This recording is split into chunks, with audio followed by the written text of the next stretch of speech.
الايام اوقات بتخون وبتتلخبط ونعيد تاني ترتيبها، واللي نقوله بكره ده هيكون ما بيحصلش زي ما نحسبها.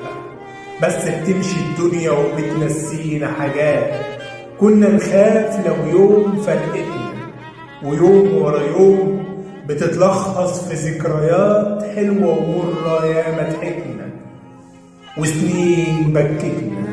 لكن دلوقتي خلاص مش فارقة معايا من يمشي ومين هيكمل.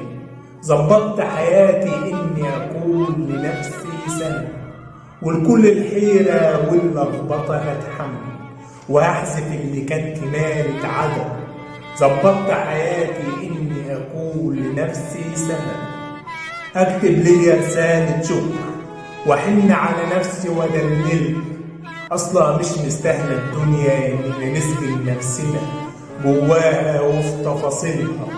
ده يوم بتكشر وتنكد، ويوم تفرد وشها تضحكلك، وتلقائي زي الدايرة تعيد الكرة من أولها. وانت يا عيني لو سبت نفسك للأحزان هتخرمك، هتخليك تخاف من بكرة وتبقى جبان. هترسم خيوط الحزن على وشك، هتعلمك بعد ما كنت معوق بجمال الطلب تلقائي شكلك هيكون بهتان. لو هتسيب نفسك للأحزان هتخليك تخاف من بكرة وتبقى جبان.